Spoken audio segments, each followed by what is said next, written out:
Hi guys, आज मु पूर्णिमा राति कवितार थर्ड पार्ट आनिछि। चलो यहाकु भी सुनिबा।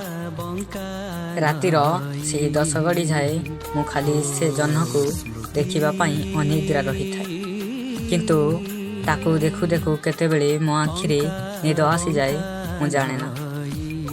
बापा से बाहरु मते केतेबेले घर को नियंती मु जाने ना।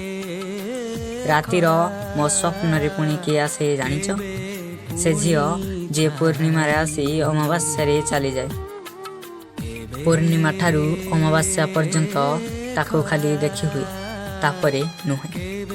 स्वप्न रे ता मुहटी अंततः देखी हुए नी, किंतु मु ताको खोजे आउ खोजे। मोर विश्वास जे मु ताको पाइबी एवं जेउ दिन पाइबी से दिन चांद को मो पाखे अछि बोली जानिबी। से दिन चांद को मो पाखे अछि बोली जानिबी।